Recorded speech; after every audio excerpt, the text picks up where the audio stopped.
Hi there, my name is David. My name is Jason van Slot, and welcome to the Breakaway. Today is Tuesday. Usually there's a Tap Out Tuesday with LPC, Pure Savage. It's in Cape Town where everybody flexes a little bit. But Dave, you went through to Joburg. How'd it go with the engine to engine? Pains me to say this, but our Joburg Josie Butt comment villain, we read out in the first edition of Let's Bring Joburg into the conversation. Sarah read out some messages. You can't compare it. Yeah. The length of the effort, the intensity with which it's done, the pedigree of the people that are doing this thing. And we're sitting here reading this message like, come on, like that's a bit much. And I remember during that ride thinking to myself, he's 100% right. I've got so much to say, but to condense it, it was one of the most fun morning rides I've had in a really, really long time. It was just flippin' epic. Have you raced in Joburg or ridden in Joburg? Pretoria, not Joburg. I don't know it that well. So I don't. Apparently, there's an engine. There's an engine. So you're gonna you have to go with this one. But I know the concept. It's an hour. Try to get under an hour. The big thing so I didn't go under an hour. I got dropped by pretty much everyone there on gravel bikes.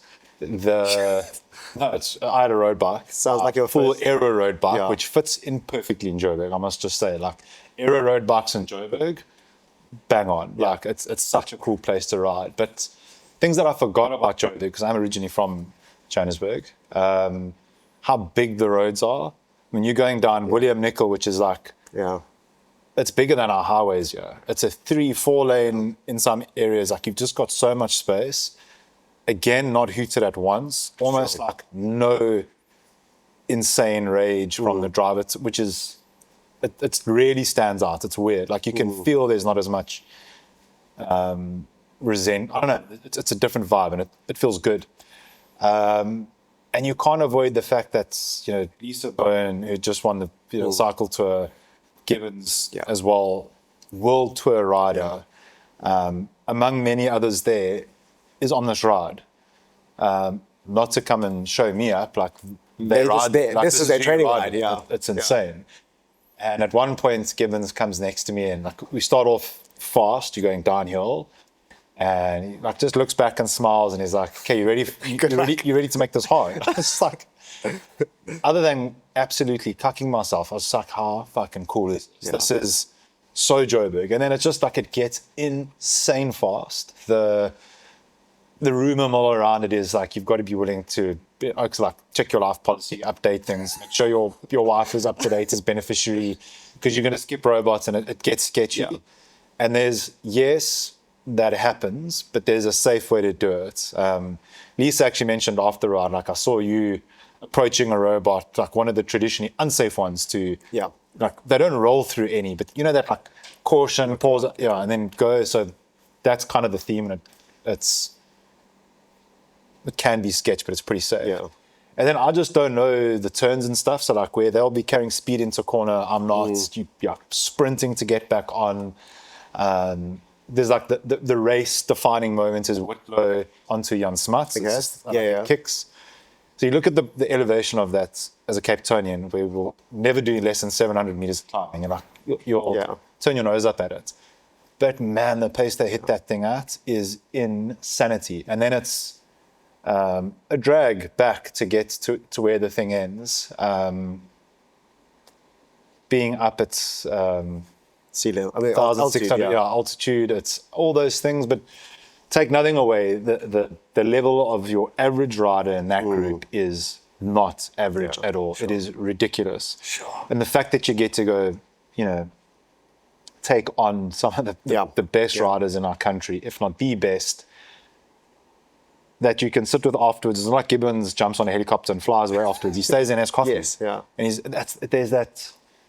I'm getting the evil eyes already from my Capetonian, my friends that I love dearly. But yes, it's Joburg is lekker. They just are, the Capetonians are too. I'm not going to say they're not unfriendly, because we've been welcomed with open arms. So that stigma is not true. But I didn't know anyone there other than Gav Shelley. Leading up to it, Vanna, Cade, so many oaks on WhatsApp were just so Joburg helpful. Like, okay, guys, I'm coming through. Like, where is it best to stay? I don't want to be riding alone. Just like so helpful. And then stick around afterwards. Good banter. Like, it's awesome. Are you sure they're just weren't being super friendly so that there's like this false sense of friendliness so they could drop you later? That was a whole ruse. There was definitely a part of that. I know there was definitely a desire to want to put the Capetonian in his place. But there's a way that you do that. There's a nasty way to do that, and then there's a banter way to do that. And yeah, that's awesome group of people. I highly, highly, highly, highly recommend. If anyone can, if you're going up to Joburg, come and get our Scicon bike bag, which I used again. Normally for me, it'd be such a lust. Box your bike, get it. I'm just like, it's a one-day trip. I'm not taking a bike with you. Crazy. I'm not a mechanically gifted person. Like, I'm terrible. It's well known. It's documented. It's so easy to get that thing in a bike bag and out. Literally, I timed it like 10 minutes. Bike in, sorted, safe, trolley it through. You pay 200 Rand extra on Fly Safari to take your bike with. It's like, it's a no-brainer. So we have a bike bag. Scicon's given it to us to be able to allow people to use. Please. That's really cool though. Gravel and a road bike bag. So like, you got no excuse. Oh wow. Super easy. I can't stress enough how brilliant that bike bag is, honestly. But if you're going up, get it. Go and join that group of people. They meet there religiously. Tuesday is like the extra fast day. Thursday's fast. They literally refer to it as still fast, but not quite Tuesday. Not quite like Social Savage. I don't know how much faster that group can go. Like, they were on like their third coffee by the time I got to the coffee shop. But but also like what's so great is like, as somebody who's like a youngster starting out, and you aspire to be those you're riding with, and that's the level. As a young kid saying, hey, I want to be really good at this thing, your level of where you're trying to achieve and get to is so high. Your reference point. It's like, and they say what you hang around with, you become. Yeah. And it's so great that they have access to that. And that's also what I love about cycling so much is, whereas if you were to have, let's say football, for example, your heroes, Messi, Ronaldo, they over there, there's bodyguards. You don't get time with them. And it's like, here, you literally have access to like your heroes. You can interact with them. Mountain biking as well, like epic. They're walking around, not so much as accessible, but I don't think you've done Tanko Trek. Also there, so basically you go to a little farm. And basically everybody's there, eating together, sleeping to like a tent over here, tent over there. I think there are accommodation and mobile home options, but most people are there. And it's such a great like leveler, and you don't get that in other sports. And it's something you can't take away. Yeah, I can't, and just to, like, I can't stress enough how accessible those people were. I mean, this is a guy that was literally a teammate to Tadej Pogacar 2 years ago. Yeah. It's like, it cannot be lost on you. And this follows this epic, iconic series that we've done where we talk about these legends in the sport, Malcolm, Dave, Nick, that you can walk into a bike shop, you can go and see every day, like they're right there. And this is that at like a more, at an even more relevant level. Lisa and Ryan are like the nicest people. And although they are the top, male and female that were there, the people around them are all exceptional. The rest of, Gibbons, in dribs and drabs are there. The complete cyclist are at a ridiculous level. No, it's unbelievable. And you could have asked them any question under the sun and they'd answer you there and then. So it's a very relevant point. They were saying leading up to 947, which I swore like I'd never go and do again. Like, I would travel up to Joburg to do 947. He was saying like the month leading up, kind of like how Chappies, that sub 10 thing before cycle tour, that's kind of what happens there ahead of Ride Joburg. I'm definitely going to go up and do that. Like, get tapped into that culture. And then just the other thing is, it's just expensive to absorb the cost of flying. It's a team of 3 people. It's accommodation for a week. But you are like deadly committed to going up to Joburg and covering the East bicycle line, finish line. There's a different subculture there. Northcliffe, they've got a huge fraternity there, massive loyal base of people that ride there. Complete cyclist, engine to engine.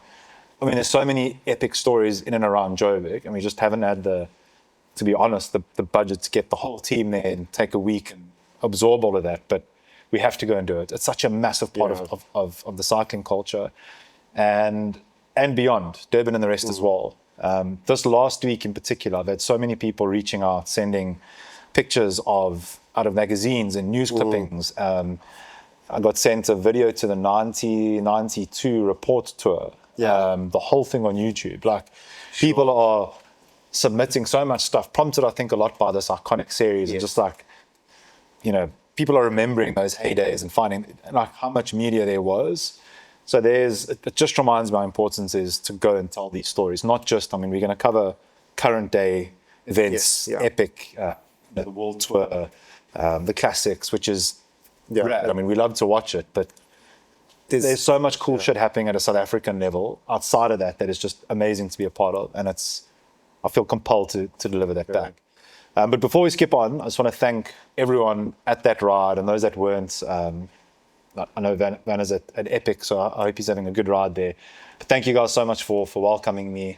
The bad news is I'm going to send more Capetonians your way. So I'm going to come and join you and ride with you. So I need them to be dished out the same ass whipping that I had. But can't thank you enough for having me. Okay, Josie and Dave got dropped into oblivion out of the way. So the main points really to get into today, Cape Epic is underway. We're on stage 2 today. Yesterday, fireworks, we're going to get into that. Almost literally fireworks with the heat they're dealing with. Some pretty insane world tour racing going on. Vingegaard at Paris-Nice, questionable fashion. Tirreno Adriatico, which Allan Hathley did really well at, which is kind of like a sub-point. Very interesting. Apparently Giro d'Italia is being eyed out there. This coming Saturday, the first big monument. We've got the showdown we've all been waiting for. So let's dive into that. I think those are the main topics. Should we head off with Epic, seeing as that's the current... Yeah, look, like we said, we don't want to get too deep into it because it's day 2. This will be coming out on Thursday, which is going to be day 4. Alec is there doing a sterling job of covering some pretty unconventional angles. He got a clip of the main follow cameraman. Oh, yeah? You must see that setup. I'm looking forward to when it comes out. Because I was watching it, them Sullivan, Max Sully descending behind Tristan in the warm-up. Yeah. I'm like, how are they staying with him? How are you descending, e-bike aside, with camera gear at the same pace as these guys? I'm like, there's a story there. Yeah. Alec, please go and find one of them and see what's happening.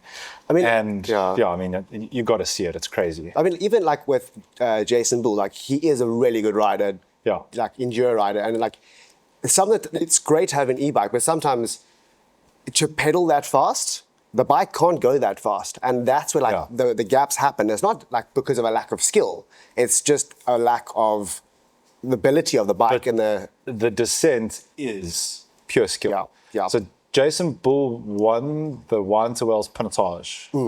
So he is like everyone. No, he can ride a bike. It's such an untold story. Like, I know we don't need to talk about the actual race, but I'm like, I didn't know who Jason Bull was. Okay. Yeah.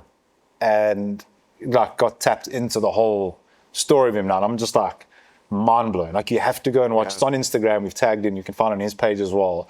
You see all that gear and how closely he's able to follow these oaks. I'm just like, bro, mad respect. No, it is. The coverage of Epic. So I went to the prologue.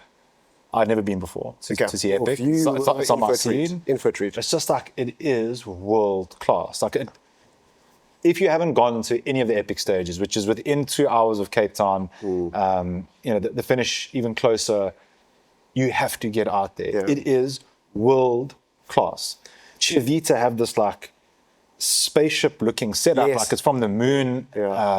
Just like, I've never seen a setup like that. Like, wow. But also like with Epic, in terms of just the race villages, and it's not so much how it used to be, where they literally move an entire village every single day, which is the amount of like operational manpower to do that is crazy. Like, and the costs involved, but also like going back to the actual racing and in terms of like the Epic. So I would always recommend going to either the first stage, the prologue, which has already happened, but then the last stage, because it's not just so much about who's won the epic. If there's a close call, great. But like, it's very much gives you that comrades vibes where there's guys, so many guys and girls, so many people crossing the line, and they're just in tears. They're like, I can't believe I've done this. And it's just like, you emotion. literally, and there's like literally people running with their bike. There was that guy other day, I think his rim broke, and he's sitting on on the saddle,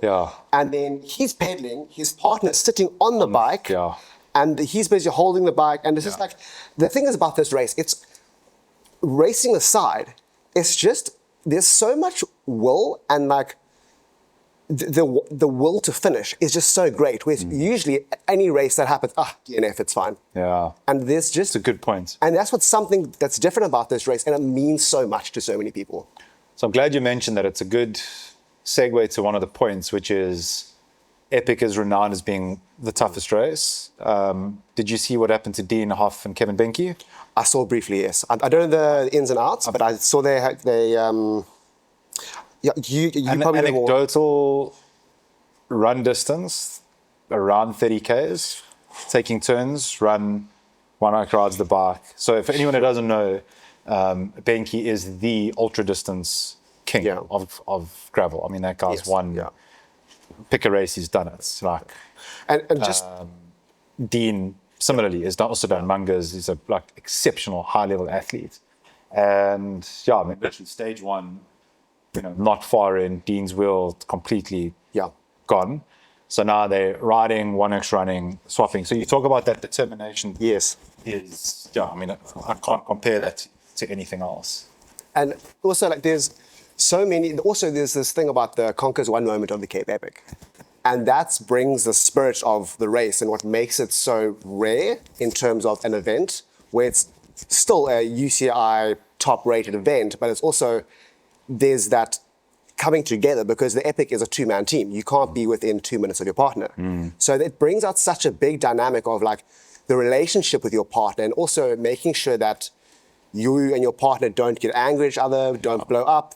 You're exhausted. There's emotions at play. You're trying to like do this together, and you have to like also have that perspective of like, I can't finish without you, and you can't finish without me. And that breeds a very, very unique dynamic, which does prompt people to ask a question: is that two-man, two-person format its greatest strength or its biggest vulnerability? I'd be very interested to know the viewpoints of anyone in the comment section, because that's pretty unique. There's nothing like it at the scale that's been done. My personal opinion is that it's absolutely the winning formula. It's the secret sauce of Epic beyond the terrain, and that's what makes Epic stand out. For me, that's because it's that is what makes it different, and it's what makes it epic. Exactly, And so one of the points, just mentioning that, is for anyone who isn't like super in the Epic space and hasn't been following it fanatically, may not know that no South African pairing has ever won the Cape Epic. And most people, but Beers, like, partnered with a European or someone from the States. They're different partners over the years. And getting back to kind of where the race is at the moment, paired up with Tristan and Kezia. They are in the yellow jersey. Yes. They also had a puncture yesterday, an irreparable sidewall cut, if I'm not mistaken. Couldn't get it right. Do you know Jaden Trudeau? I don't know. Second at Epic. He was the one sprinting to the line. Yes. It's not at the Epic cycle tour. I know. Gibbons nearly getting caught with that celebration. Phenomenal rider. Had to give up his wheel, so he caught up. Took his wheel, put it on, off they went. 4 minutes, I think they lost. Brought it all back into the stage, which is, pray God that hasn't cooked their legs for today. But I mean, is this the best chance South Africa has at getting an Epic victory? Currently, yes. So also going back to what's about the race, also that partnership, and what makes Epic so different is it's the fact that they pull that 4 minute gap, which is massive. But also what we have, or we as in the South African team, is they had two support teams. So they had Marco's team, and they tried with a plug, and they didn't want to waste too much time because Marco still wants to place well in the Africa jersey or whatever. And then the next group came, and then I think it was Llewellyn who gave his wheel. So that's also what sets our team, at Tirreno Specialized, Tirreno Buco, apart, is that they've got so much depth in that team, whereas not all the European teams have that. So that also does favor them. And also, I think Tristan was saying that he was questioned, why did you guys try pull like the entire 4 minutes on that one day? And they're like, well, we got the legs today. Thing is, like, you never know what you're going to feel like tomorrow. And in terms of also how you're feeling, punctures, mechanicals, we saw what happened with I'm going blank now. Dean and them. Yeah. You cannot. That's the whole thing. It's untamed. That is the whole idea about Epic. It's untamed. It's Africa. It's raw. You had to get to a service station. Yeah. You had to buy another wheel. Yeah. Got back, stripped his whole bike. I don't want to share more, but basically, as he stripped his bike, he's found. I mean, I'll be very interested to see how he goes today, because he's going out there with incredibly compromised equipment. Yeah. Dean, I hope you do well. I hope you and Benke bring it back. Like, pray God, your luck turns and you have the best days ever. But that is the nature of this thing. It is so extreme. The wheel that they took, was it not Jaden's?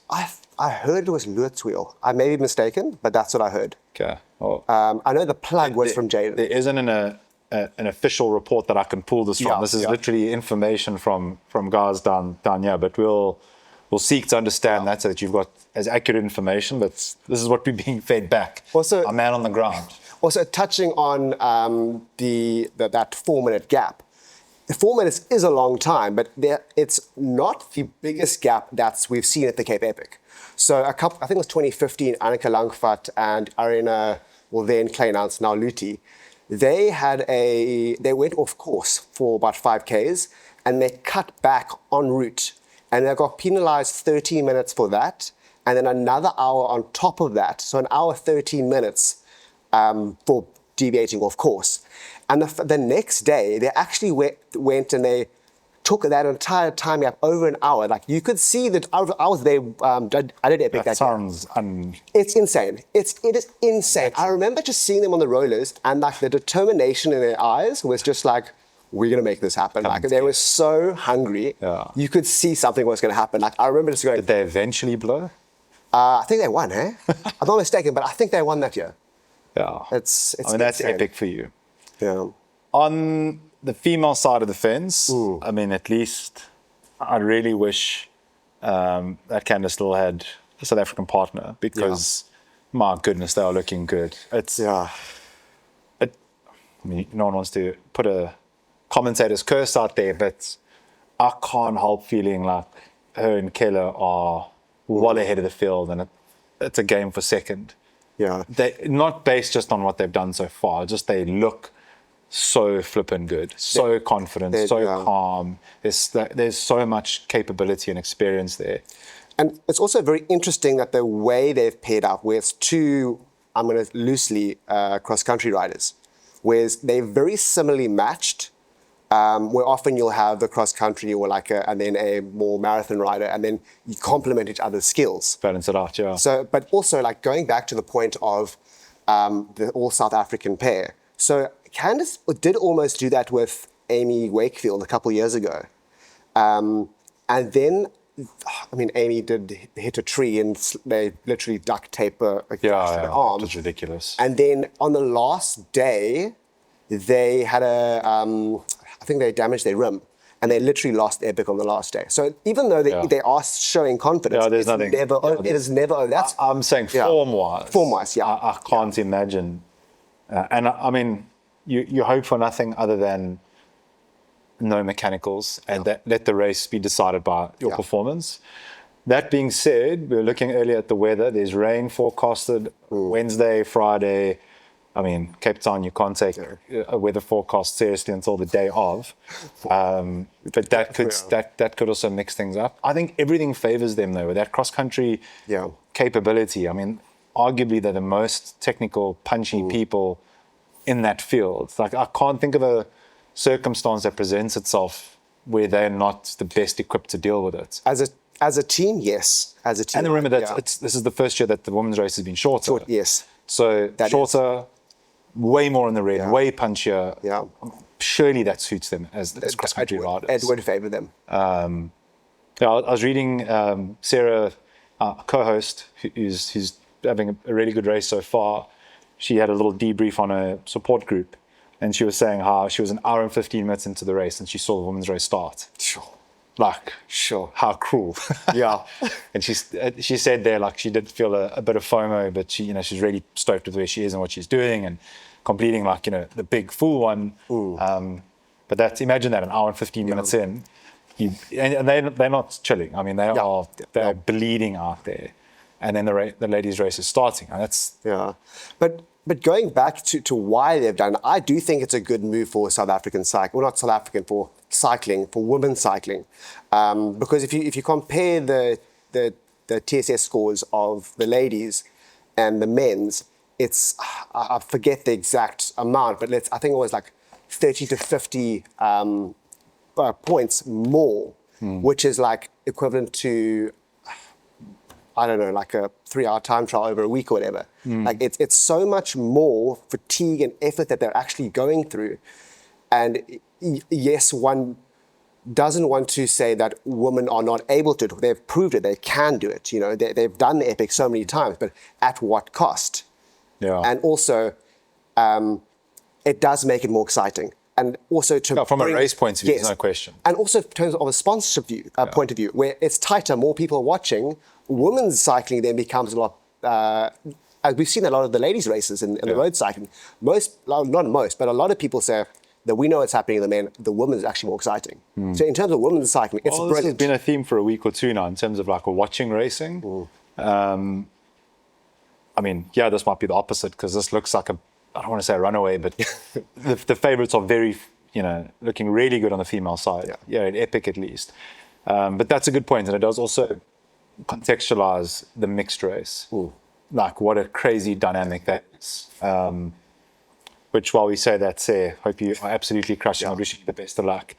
Cam, who's also normally here, is also out there. He's hovering around top 50. Him and Ollie Monique look like they're having the best time. I mean, they're flowing so good. I think they're definitely riding hard, but I just don't see a single moment. So Alex obviously they're covering predominantly them.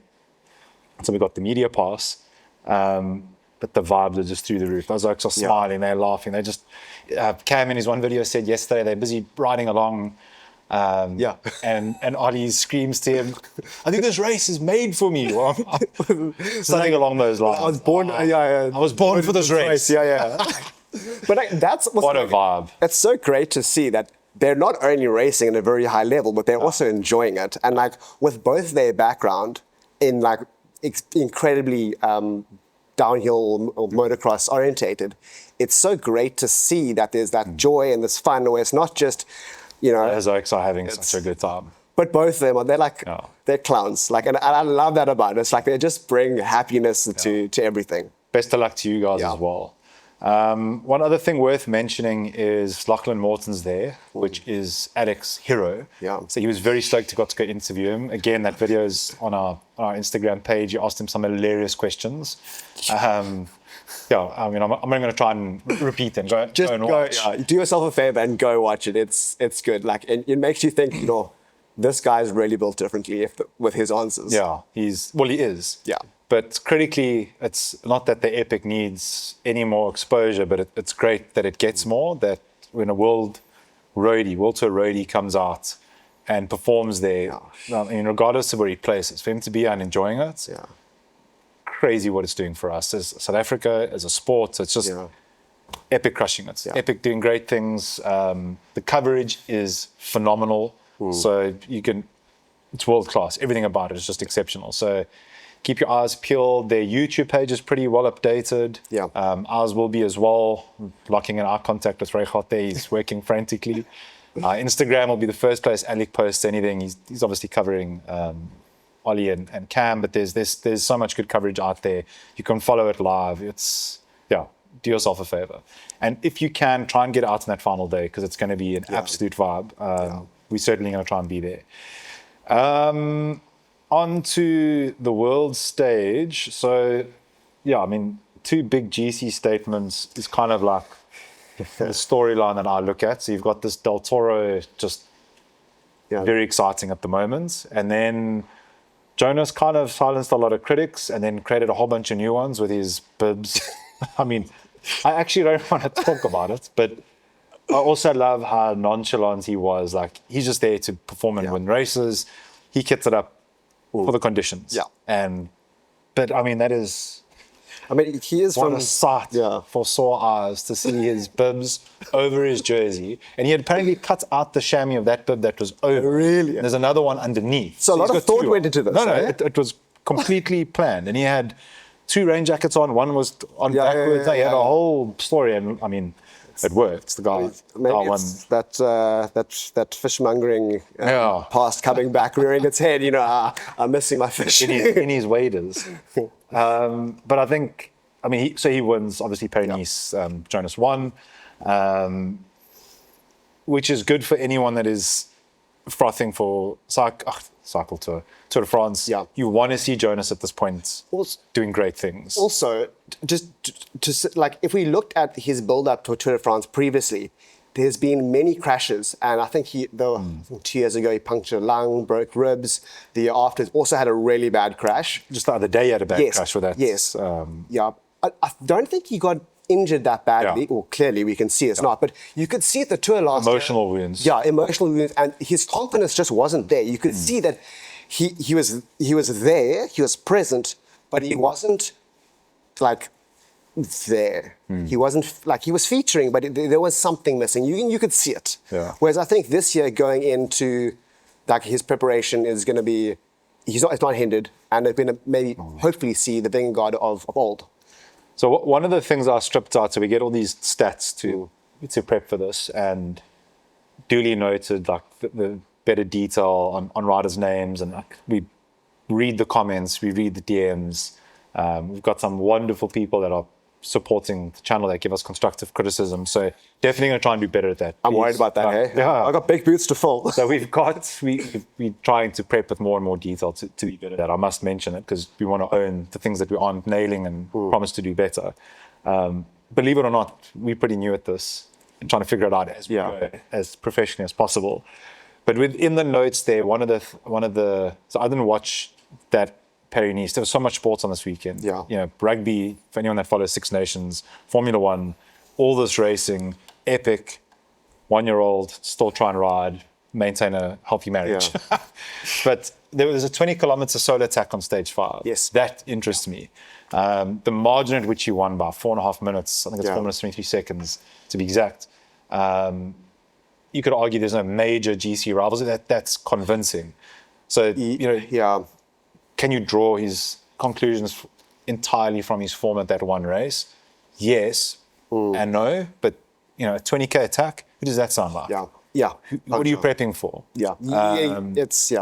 So, and then I mean, we'll cover the rest of the feedback here, but on one of our WhatsApp groups, one of the comments made was, racing's better when Teddy's not there. Yes, that is true. I love Teddy. Super profit for Teddy. But when he's not had a bicycle race, it's so much more interesting. I hate to say it, but it's the absolute truth. Because he's just so flippant dominant. You do have a point there. But like, then again, it's nice to see Del Toro coming through, the Mexican, and what I find, if you look at the abilities of Vingegaard, where he's better at the like 30-minute efforts, the long calls, that's where he dominates. That's where he tends to drop Pogacar, with Pogacar's better at that explosive power, the repeated, like just... That last Tour de France, you could have a 3-day climb, and I think Teddy would have rode Jonas off. He's just on another level at the moment. But also, Jonas had the crash. He wasn't where he usually is. But also, like, what's quite nice to see is, like, Del Toro is, like, the mixture between the two. And it's... That Del Toro, for me, is... That's actually worth mentioning that Juan Ayuso was in that race. Yes, that was a big crash in the rain, and that could have been interesting to see. So that's a real pity. I did see that. But yeah, it's there's no question that when Teddy's not there, which begs the question, where was he? Do you know where he was? I can tell you. Wasn't he? I don't know. I'm going to guess now. Was it? No, I'm not gonna embarrass myself. But I think he was Practicing the cobbles of Paris-Roubaix, Okay. where apparently there was some unofficial comms set. Oh, really? So he really wants that. Yeah. Obviously, there's San Remo coming this weekend. He wants that, and he wants that. I think Paris-Roubaix more than anything. He is. Yeah, I think he's. You know that saying, when you want something too bad, that's how you make sure you're not going to get it. But yeah, that's where he is, and what he's been doing. Yeah. The other race, which was, I must be honest, I was more drawn to that to see how Mathieu van der Poel's doing, because we've all been following Van der Poel for his entire life. I don't know that I've ever seen him as strong as he is at the moment. So he didn't win the Tirreno Adriatico, but if you look at how he rode that, I think he picked the gravel stage for sure. Like he wanted that, and then the other stage, that was it. Did you see who he went with? He went with GC riders. Yeah. He's not a GC rider. I mean, he's I don't know what he is, he's a freak, but he's at moments was looking equal to it. Like, the guy's just at like a freak level at the moment. But also that's what like going to make Milan-San Remo so interesting, because it's the show up between the two. But I also think like Del Toro is going to potentially could tip the scales if they work effectively in Pogacar's favor. But then I'm jumping onto the next point here. So, I mean, Del Toro wins Tirreno Adriatico. So that's for anyone that doesn't know. Jorgensen second, Pellizzari third. I'm not going to pretend like I'm going to over-index into that. I think it's good to see Jorgensen at that level, because that starts to give you clues as to the sort of squad depth the team's going to have, which is important. You know, you're not going to. It doesn't. You look at these super teams like UAE. What was the race the other day? The top 10 has 4 UAE riders on it.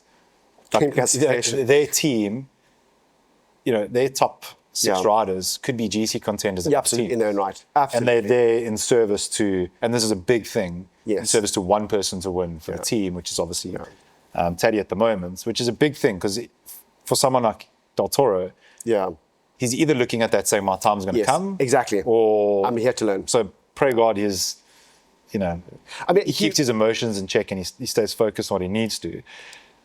But that's, you know, Jorgensen second, him first. You want to see a strong jumbo team. From a Mathieu van der Poel point of view, you can't ignore the classics form he's got at the moment. That's obviously where he's going to shine. But make no mistake, he's going to play a big role. Come Tour de France. Yes. You know, leading out, you know, Jasper, I presume, to try and win some stages from a sprint point of view, which good luck to them, because Jonathan Milan won the final stage in a sprint, and I don't see anyone touching that if nothing changes between now and then. Yeah, you do make a good point there. Like, it's but it's also the youth coming through is like, in terms of like the going back to Del Toro, like, I think that's going to make the racing more exciting. It's going to counteract the point of it's a Taddy only show. Roglic was like, I want this, you know. Roglic is Bora, the Red Bull Bora. Yes. Oh, yes, you're right. So he wouldn't have. That's their own. I mean, they're going to have, it's a good point. See, I get to fact check Jason now. This is fantastic. He's going to have his own drama there with Remco. And I mean, it'd be very interesting to see how they play that out. It'd be amazing if we could get John Wakefield to give us some sort of insight, like how do you manage those two people and get the best out of them? Because you can look at that and say, well, there's a, you know, as dynamic and powerful a duo with different core strengths as a Toro and Teddy, as a Jorgensen and Vingegaard. That seems to be, there's this formula there, that you've got these super flippant domestiques, 2 RCs that can step up as a fallback in case your superstar, you know, things don't go well, they have a crash, whatever. But also I think this is, this is not based on anything other than a hunch, and it's a wild call, but I think that the Tour de France the way that GC is raced is going to be totally different to how it's been done before. Like the way races happen is completely different. Breakaways from 20Ks, 40Ks, 60Ks. How do you prep for that? You're not going to just match the guy one-on-one. So I think these 2, 3, 4 insane squad depth riders I think they're going to completely rip it up, and they're going to set pace, new records this year. But also, like, that also makes the racing so exciting. And I think that's, for Vingegaard, that's going to be the best way for him to beat Poggi. Like, he has to use depth, and maybe something happens and Del Toro's not there. That's the way to, I feel, is the way to get over the dominance of Poggi. I must be honest, and let's take a bet, or let's make an educated guess for the monument this weekend, female and men's monument this coming weekend. I mean, Teddy, not to discount the rest of the field, but I mean, everyone's talking Teddy, Mathieu van der Poel. What's your call? So on paper, Van der Poel.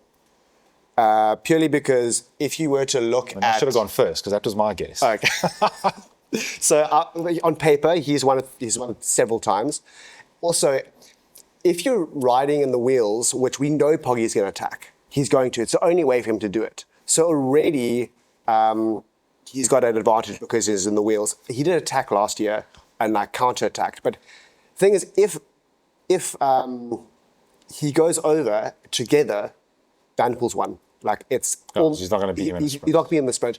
Also, another way is the descent. It's an incredibly technical descent, and no one can descend like Van der Poel. Yeah. If you just take technically, you can't compare him to... Also, even the... Although, I don't know, on the road, him and Teddy, I don't know that he'll drop Teddy on the road descents. Especially not that one. That's Teddy's backyard. That's his home turf. Fair, but no one can save energy like Pogacar.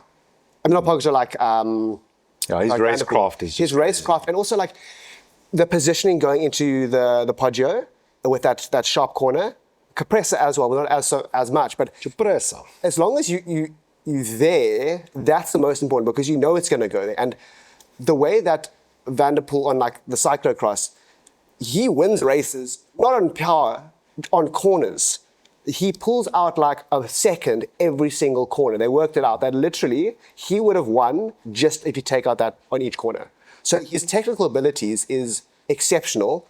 Unless there's something like Mohoric, when he did that crazy descent with the drop a seat post. That was so sick. I was frothing at that. That was it'll be cool to see that again, but it's unlikely. Yeah. So what? I think my money would be on Mathieu. I don't think there's anything big and long enough for Teddy to overcome him. I actually don't think that there's any classic Teddy's going to straight up beat Mathieu in at the moment. So that form that Van der Poel's in at the moment is ridiculous. He's just insane. I don't see... What we will definitely be enjoying is probably some of the best racing we've ever seen. Pray for no mechanicals or crashes or anything like that. But that's going to be... I think there's going to be... If they attack, I would be very surprised if there wasn't an update to the com standings on both those climbs, weather permitting. None of which are particularly long. 5.6 Ks, 4% gradients, 3.7 at a 3.7 gradients. But they go up there. I did those climbs. And you go, it's so sick to go on a segment board and see their names there. But they're going up there quicker than I ride on a flat road. It's insane how fast they go up there. So I don't think there's... I don't think there's any chance for Teddy. Having said that, I did see something on GCN where they noted that he looks bulkier. So Teddy's, it looks, at least from pictures, and it could be kit, the white versus black kits, they kind of side to side. No one knows officially, but you look at it and it's he looks like he's bulked a bit. I would not be surprised if he's gone bulked up a bit for classics. But I think it's... I don't think it's enough to topple Van der Poel. Do you think there's a possibility if UAE work tactics, team dynamics, pull in Del Toro, if, say, for example, Del Toro were to lead out like on the compressor, and just make it hard if the sprinters drop off, but then saving him for the Poggio, because what always happens is Van der Poel... I'm going to use your own point you made earlier. Okay, go for it. Which is Van der Poel's brilliant at riding in the wheels. Yeah. Tactically genius. So if Teddy's in that wheel, But Mathieu's in the wheel behind him. fair, but Pogacar's always on the attack. If Pogacar's on the wheels, then he's got a bit more left. Maybe he can then get away. Teddy's emotional maturity has reached that point yet. He's still a kid. He just wants to go race his bike and bury himself. And I hope that doesn't change. It makes a good racing. The thoughts, I mean, that's what I love about the two of them. And what I always loathed about Jonas, he's just so lame. Like, he lives in the wheels. And it's like, there's this ironic video of me cheering for him at the Tour de France while he attacks Teddy, like, pinch yourself moment. Because he has a way of winning you over when he's a very nice guy. Panache. But racing-wise, like, you know, Van der Poel and Teddy, they're going to just go hammer and tong at it. They're going to just go and murder each other. They might just forget about the tactic and just go and race their bikes. And that's what we want. And I hope that's what we see. Could they, this, that, and the next thing? Like, yeah, so, I mean, I suppose. But I think there's too much depth there that any of that's going to work. It's going to come down to, unless there's anything unfortunate that happens, you know, who's the better rider and the best suited to win on the day. And I don't see how that's going to be Teddy, as good as he is. Yeah. I mean, there was actually quite interesting. I think Caleb Ewan was saying that the only way that he felt that Poggy could win was if they didn't, doesn't make sense. But he said, like, because he's a sprinter, he came second. He's a sprinter, he's not a climber. And he says the only way that he feels would be the best way is if on compressor, they went hard, but not as hard. And then Poggy just, which he did last year as well, just completely dropped the hammer on the Poggio. But it's like, it didn't work. Yeah. And then Van der Poel attacked over him. So it's like But we want them to do that again. Yeah. Because that was great to watch. It was. Now, good viewership. The real challenge here is try and make the same prediction for the Milano-San Remo Don. The women's races on the Saturday, guys on the Sunday. I would be 1,000% guessing if I had a snowball's chance of who wins. And thank the good Lord for that, because that's such is the women's racing. I mean, just absolutely ridiculous, the level that they're at the moment. And that's looking at that course and looking at those climbs and looking at how well matched the top contenders are. I hope they attack each other. I hope they ride hard and they do a similar thing, because that will be one of the best bike races you ever watch. I don't see why they wouldn't. It's because, like, there's only been one edition beforehand, so like there's so much there's so much to play for, and then the depth of the field and how similarly they're all matched. It's going to make for exciting race. It's a complete polar opposite to what we have with the men's. It's a free for all, and it's like, oh, we're looking at two people. Who's your money on? I don't know. I once, and this is a completely emotional thing, I'd love for Borghini to win just because I feel so sorry for her. Yeah. How the last, how her last race panned out. Go for the Italian. There's Mariano Voss, who's, I mean, you just don't know. I don't know how you pronounce his surname. It's Lorena Weebs, if I'm not mistaken. Yeah. Completely in it. Lotto Kopecky. Could be. Yes, that is a... I mean, she showed her ability to climb as a sprinter as well. Kim Lacourt. Could be. That is I mean, she would have to get away. But it would be a nice thing for Africa. It would be amazing. I mean, I would, more than anything, if we could see a podium, that would be amazing. Yeah. And I'm like, I'm trying to, I don't know enough to know how unrealistic or realistic that is, but that would be flipping amazing. I mean, she's shown that she can perform. Yeah. I mean, this is only the first time this race happened for women was a year ago. So what do you have to draw on? Not much. Yeah, but also, like, she's in such a, in such a breakthrough in terms of her riding at the moment, where it's, there's so much, she's still learning about what she can do. I mean, her winning the classic last year, it's for her. It's like it's a career-defining moment, but it's like she's fairly recently moved over to the road as full time. So it's still it's uncharted territory. I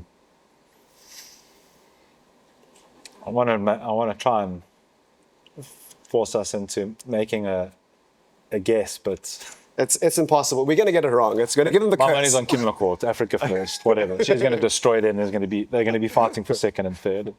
But yeah, I mean, absolutely epic racing coming up. So lots on. I mean, good luck trying to separate out your time to watch all the racing that we have happening. Something else we must maybe just touch on is the Allan Hathley 13th. We briefly mentioned it earlier. 13th on GC is pretty big for someone who's in the process of transitioning. I don't think I think it takes quite a while. I was talking to Felix, Mark Pritzen's partner, who's, I think it was fifth at Gravel Worlds. Phenomenal on the road. He's done incredible things. And I was saying, like, how different is the power transfer going to mountain bike? Like, it's totally different. Like, it's almost like, I feel so many levels below back then, when he was first transitioning, where now he's like, when he goes back on the road in the gravel, he feels he's now optimized for mountain bike. Allan Hathley, I'd argue, is at a level up, but he's spent his entire life and is still very focused on that discipline. So that bridge to road, to that result, I think is actually really, really massive in terms of, one, can mountain bikers make the switch and be competitive? That's really interesting to see, because as time goes on, he would be an epic GC classics rider to throw punches out there. Why not? In theory, Pidcock should be as well, but we haven't even spoken about Pidcock for. Well, Cam is obviously there as part of the team, and Pidcock said himself, go and watch his interview post-race. I don't want to take words out of anyone's mouth, but it's just like, don't understand. I remember. The level is just, it's so high. That he's just on another level. It's like, it must be heart-wrenching to be a youngster trying to break into to be competing at those moments in time, which I don't think is, it's probably been like this forever, but at the moment right now, all the talents, all the capability, superb team, all the gear, but it's like you can't ignore the obvious ones. But I think, I'm overly biased because I'm South African, but I think that 13th for Hathley is... Yeah, it is very impressive. It's classic seasons, I hope they give him a chance. Just be like, hey, go see what you can do. Also, be rad to see. His role was not necessarily to be a GC leader or anything. That was his... He was supposed to be a domestic support rider. I don't know. There's rumors that he went over for pay. Also because fair enough. Like, you got to ride the wave. You got to ride the wave. If you can get paid more than what you get from riding cross country, it makes sense. But it's not like he's left that complete, and he's not. It's not like he isn't featuring in the cross country. He is there. I'd be interested. He's on there's apparently a very long list for the Giro d'Italia team. I don't know that it's probably nowhere near final, but he's on there. You'll only really know the true view people have of what his role should be and what he's capable of at the end of that, maybe even a year after that. Got to go and see what he can do. But I'm finding it very interesting to just like follow from a distance. Because 13th at that Adriatico is not nothing. It's not to be snuffed at. But again, you look at like the pace off of a Vingegaard, I don't know that you're ever going to be going for GCs, but then it's like, so where do you fit in? But exciting to see a South African, always current world champion South African, and what he's capable of doing there. So as much as the focus right now is extremely epic centric, at least in South Africa, it's very classics focused, although there's these big tours happening globally at the moment. Everything chokes to Tour de France. That is like the thing. How well people are performing, where they're at, is all, the reference point is in relation to Tour de France. Although we get to enjoy some spectacular racing before then. Locally, we shift into gravel season, which Gallows is my favorite probably in South Africa. It's just like, it's hard to compare anything to it. We'll get up a official gravel calendar, but the notable ones, I think the first one coming is that I'm pretty sure sold out, and I did ask Jared if him and Carl will come through to come and talk about Gallows. Yeah. I think anyone who's done it would agree that if you're going to do one gravel race in the year, if you don't have enough money or time and you can just do one of them, it's got to be Gallows. That race, evokes a lot of emotion. I remember it was Ross Tucker, you were saying, like, he's done Angrulu, he's done like all the big climbs in like Europe, and he goes, that climb was the toughest climb he's ever done. That's just so cool. And like that race is just insane. The whole event, the vibe before, during, after, like the what they've crafted there, the intangible that they've created, it's so special. It's a great weekend away. Just for context, so the Gallows is, I think they've shortened it, but basically it's call it 190k flat-ish gravel race. 109, not 90. 109. Yeah. Yes. 110. Yes. But up to about like 90 k's, it's flattish, and then the race essentially starts with a whole long climb. Flattish. On paper, that route profile, and it makes it look that way. Yeah. You're saying because of the climb. Because of the climb. You climb for 110 k's of that race. That route profile is the most misleading thing you'll ever reference in your life, because you're like, I've just got to get to the base of the Goldenberg or the Gulgenberg.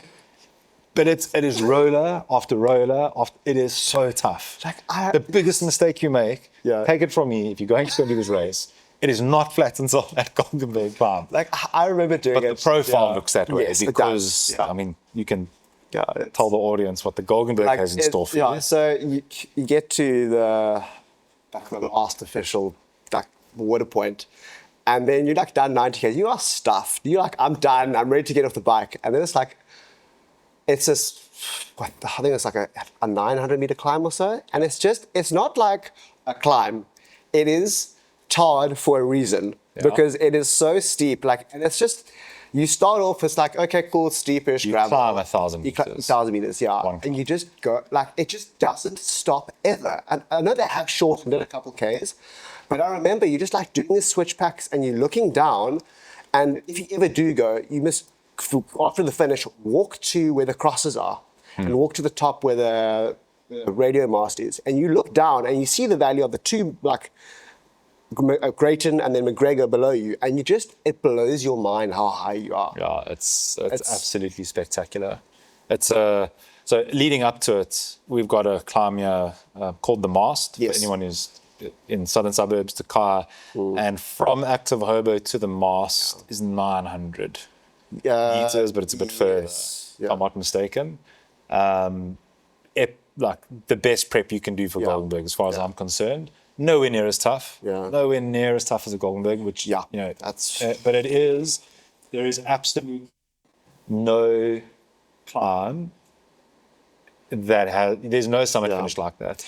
The Road to Desolation, which Julian organizes, which is just as amazing. Like. I'm torn. If I had to choose between them, I wouldn't. Like, you can't. But that also has a summit finish. It's the only other one that's like similar, but it doesn't have the drama. Yes. And also what I love about that race is the race village is by the finish. So it's not like, you get up this climb and you're by yourself. It's such a really cool experience because I did it in 2022, and I think, the finish has moved, so you must correct me. It's 107 Ks, 2,300 meters of climbing. So you've had a whopping 2K shortened. Yes. Which is just, I think it's a thing at the top of the climb. But do they get Carl in the mid? Do they still have, if you're staying at the accommodation at the top, all your bags and everything is already there? Because I remember they used to bring your jackets to the top, and then you finish it and you have a beer, and it's like pretty chilly. And it's a different weather system. Yes, and what I really enjoyed about it was that everybody, or the majority of the field, waited for the last rider, because it's not about like, what is your time? Where do you come? They go. That is how the insane intangible was that? thing. Yes, and that's makes it Carl so and Jared for you. Yeah. They understand cinema and they understand vibes, VAAAABES, better than anyone. Yeah. What they've created there is Yeah. it's beyond an event. They've created a subculture in an event. It's so special. So 9th of May, I'm looking now online and it says you can still enter. So I don't know that it's really? sold out yet. It always sells out. So you definitely missed early bird. It says you can still enter now. So it's sold out. Okay. Another big one that is new is Garden Route Giro. Yes. So we're actually going to be at Garden Route Giro. We're going to try very hard and run this podcast every day from there as a really wacky, different means to covering an event. And I think that could become my favorite annual pilgrimage. Replacing the George Cape. Champagne gravel. Well, I try and do that gravel tour every year. Fly to George, ride back to Cape Town. I don't want big boulder-esque, epic-esque terrain. I want champagne gravel, wind in my hair, vibes. And no one catered for that. There's no event that caters for that. Gravel and burn, make no mistake, is gnarly. It is tough. It's You can speak to anyone. It's not your champagne gravel wind in your hair event. It's not designed to be. It's not its purpose. So that's not a dig at them. And we actually have Kevin Vermark penciled in upcoming, so we can chat to him more about that. But I mean, he's the founder of Epic. He's not giving you champagne gravel. He's going to break you. It's and the intention of this event, and we've tried to get the founders, the route planners over. So Dryland Events run it. Yes. Who run the 361 and many other events. They are world class, world class. They're running this. They're too busy. We can't actually get them here from there. They are working around the clock. And the intention is champagne gravel. The intention is that beautiful European-looking shot where you're just cruising over it. Like it could be, you're just waiting for Van der Poel to come around the corner. It's 7 days. It's a stage race, so there will be racing. I believe Lisa Bone is going to be there. So there's very strong female contingent. Also still have entries available. 7 days. We'll put it up there. So that's middle of April. You got Gallows in May. A week after Gallows, you got 361, which I know is referred to as a mountain bike race. But it is unofficially a gravel race as of now. Yeah. Dan won it on a gravel bike. It's now a gravel race. Exactly. We've also done that before. Cans will be doing that among many other people. Yes. It's an epic adventure. That is also like, you said it was spiritual, eh? Deeply emotional and spiritual. And you've got Race to the Sea. We've got Road to Desolation. You've got amazing races coming up. So if you have not had the gravel bug bite you, unsubscribe now, because we are going to be getting into gravel immensely. We're going to try and get as much bike stuff as we can. I'm really hoping we can get a Pinarello gravel. I've got a prototype from Alls that I rode for the first time today. New gravel bike, wheel clearance, blah, blah, blah. Going to try and get a checkout. We're going to try and get everything that we can imaginable to ride, to feedback on tire clearance, the never-ending mountain bike tire, 45. That's like a never-ending debate. Pray God we can get Dan to come on and talk to us about it, because he's kind of become an authority on it. So we're going to go tech. We're going to talk wheels, nutrition. Reese has done 361 as well, so he's very well positioned on that. Dave George, he's fully in on it too. There's so much happening, so we're going to make a concerted effort to talk more about that in the upcoming time. If that sounds like a horrible idea to you, please let us know. We thrive on the feedback, but gravel season is here. And it's the way cycling's going in South Africa, and like you're going to have to accept it, because you're going to hear a lot about it, and it brings that like ability of, hey, I don't like single track, but I like riding my bike, but I like going on an adventure. And like for me, like I ride my road bike a lot, enjoy it, but my best memories are on a mountain bike or going up a mountain on gravel. And like for me, that's also, it brings that ability where somebody who's not necessarily been doing XCO since they were 4 years old they can still race, they can still feature, have a great time in a beautiful experience this country, because it takes you places. Now now you're onto something. Because that is the spirit of gravel. Look at that. Yeah. And it's like, my best memories are just being in the middle of nowhere and just going, wow, I live in such a beautiful place. And I get to ride my bike here. Where else can you do this and experience what you're experiencing? I was just going to say, for me, the big thing that really separates us out, life is hectic. There's no one I've spoken to that isn't like before stressed. Like, everyone's burning. You go to a road race, you come back more stressed. Yeah. I really enjoyed the ones we've done, particularly the 99er and Cycle Tour was amazing. This is a weekend away. This is take your family with. Yeah. This is, going to Greyton, going to McGregor, going to, where's Desolation is Graaff-Reinet. Yeah. It is going to George, Otur, and it's experiencing a country in a way you never have. It's the endorphin ride your bike thing.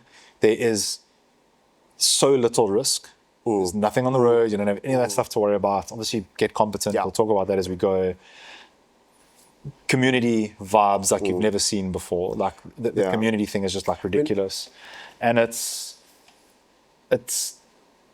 well priced for what you're getting. Yeah. If I go look at that, the prices for Garden Route Giro as an example, it starts at like 26 grand, and immediately you're like, whoa. But it's all in. How many days is it as well? 7. Okay. 8. Once So to it's Wales, what's obviously that will looking be- at now? And then you're still sleeping in a tent, huh? I don't know if that's Garden Route Giro. It's in the ballpark. It's 3 days. Yeah. It's also catered. Yeah. So it's, Gallows, obviously the entries are somewhat different. It's a single day event. For me, that investment, if that's something I like treat a year, it's for what you're getting, it is life changing. Our friends at Epic are 120 grand Toro. Yeah, exactly. Obviously, you can have that, each. If you're Dean, you've bought a new wheel, it's probably another 120 grand. But it's not to bash those things. It's like, the prestige of that is, second to none. But I think we're at the phase now where there's still good value in these things. And it's so important to support these people, to go and do these events. Like, I know Gallows is, it is run by Carl and Jared. Yeah. And they get some support here and there, but it's like, make no mistake, these folks they don't have Bentleys parked underground somewhere in Sea Point. It's effort. Yeah. For me, like, what I also found incredibly, if you do Gallows, even if you're not staying at the accommodation, go to the braai the night before. Yeah. Like, I picked up there. Yeah. It was such a vibe. I met so many people, and it was just like, it wasn't, we're there to ride bikes, but it was like, we're there to chat. And as I remember that it was quite cold, it's very cold, but like watching like the sunset and all the stars on the top of a mountain, you look at the stars, they're like, they're right there. And then the sunrise that morning, when you are like 1,000 meters high, the sun rose above the clouds, and it was like, this could be heaven. Yeah. It literally was ethereal. And I remember just going like, am I in a movie? This is honestly, I've had a few experiences like that, but it was like, it deep. stays with you. It stays with you ever. And it's like, and you're sharing this with all these people, like-minded people, and they appreciate it as well. It's like, it's special. It's such a great experience. And also hard racing. Yes. You will also get your Strava fitness graph will be through the roof, like, make no mistake. So we're bringing that to you. We'll put that information there. Last little bit of news just to mention as well is we have got our first ever discount code link from Scicon. Oh, nice. So we'll put it in the description of this video, and Reichardt was going to backdate all our other videos with that Scicon code. Have we done that yet? Not yet. So it's going to be there soon. So you'll see this random link there in the details section of YouTube. We're going to get it on the website as well. And that gives you 15% off anything on their store. We don't get anything from it, but it lets them know that it's coming from you. That we're doing a good job. We don't really mind or care to try and make margin on sales. We like rather pay it forward to the audience.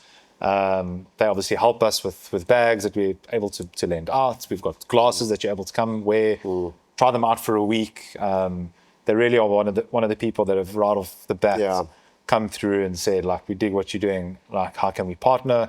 And from the start, we said, look, we don't want money. We want there to be like paid advertising. That's not our vibe. But we'd love to do cool stuff and share the audience, vice versa. So if you are looking for a pair of glasses and you're going to go through to their site, please make sure you get that link. The value's to you. So we'll put that there as well. Nearly forgot to mention it, but that's kind of a big deal. It felt it feels super legit. Like we've got someone that's willing to do something with us. No, but also like with this whole podcast, it's been almost a year now. It's a year. Our 100th video was Dave George. 101st was Malcolm. Sure. And that was a year. It's a year on the 15th. Sure. So we are a year and 2 days old. Yeah.